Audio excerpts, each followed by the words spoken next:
అందరికీ నమస్కారం. మేడారం జాతర విశిష్టత చూసినట్లయితే క్రీశకం 11వ శతాబ్దం అంటే క్రీశకం 1260 నుంచి 1320 మధ్య కాలంలో ఇప్పటి జగిత్యాల జిల్లాలోని పొలవాసకు రాజుగా ఉన్నటువంటి మేడరాజు ఆ ప్రాంతాన్ని పరిపాలిస్తున్న కాలంలో తన అనుచరులు అడవిలో సంచరిస్తున్నప్పుడు అడవిలో పులుల మధ్య దివ్యమైన తేజస్సుతో ఆడుకుంటున్నట్టు ఒక నవజాత శిశువును వాళ్ళు చూసి ఆ పాపని మేడరాజుకు అప్పగించినప్పుడు మేడరాజు ఆ శిశువుని దత్తత తీసుకొని సమ్మక్కగా నామకరణం చేసి మంచి నాయకురాలుగా తీర్చిదిద్దాడు. ఆ తర్వాత తన మేనల్లుడైనటువంటి మేడారం రాజుకి అనగా కాకతీయ సామంతుడైనటువంటి పగిడిద్ద రాజుకి ఇచ్చి వివాహం చేశాడు.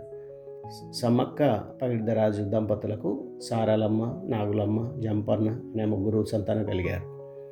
తీవ్రమైన కరువు ప్రభావం వల్ల శిస్తు కట్టకపోయిన మేడారం రాజు పగిడిద్ద రాజును అపార్థం చేసుకున్నటువంటి అప్పటి కాకతీయ పరిపాలకుడు ప్రతాపరుద్రుడు అతడిపై శిస్తు కట్టకపోవడం, తన మేనమామ అయినటువంటి మేడరాజుకు ఆశయం కల్పించడం, కోయ గిరిజనులో విప్లవ భావాలు నూరిపోస్తూ కాకతీయ రాజ్యాధికారానికి ధిక్కరిస్తున్నాడనే ఆరోపణతో మేడారం రాజుపై యుద్ధాన్ని ప్రకటించడం జరిగింది. ఈ యుద్ధంలో కోయ గిరిజన హక్కుల కోసం వీరోచితంగా పోరాటం చేసి పగిడిద్ద రాజు, సారలమ్మ, నాగులమ్మ వీరమరణం పొందగా తీవ్ర గాయాలతో సంపంగి వాగులో పడి జంపన్న మృతి చెందడం జరిగింది. దీంతో ఈ వాగుని ప్రస్తుతం జంపన్న వాగుగా పిలుస్తున్నారు.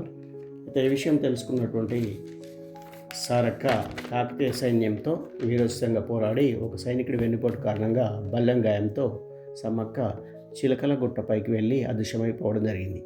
సమ్మక్క అదృశ్యమైన ఆ ప్రాంతంలో ఒక కుంకుమ భరిణ కనిపించడంతో కోయ గిరిజనులు ఆ భరిణ లభించిన ప్రదేశంలో వారి మరణాన్ని, కోయ గిరిజనుల హక్కులకై వారు చేసిన ఆత్మ బలిదానాలకు చిహ్నంగా ప్రతి 2 సంవత్సరాలకు ఒకసారి మాఘశుద్ధ పౌర్ణమి రోజు 4 రోజుల పాటు పండుగను అంటే జాతర నిర్వహిస్తున్నారు.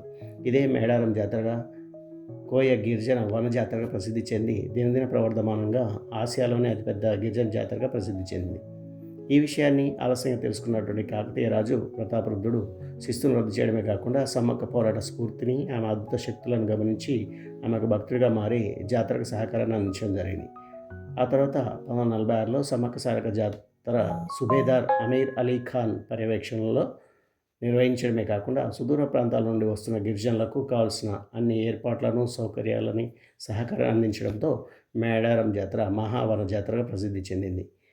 అయితే తెలంగాణ రాష్ట్రం అవతరించిన తర్వాత 2014లో ఈ జాతర రాష్ట్ర పండుగగా ప్రకటించడం జరిగింది.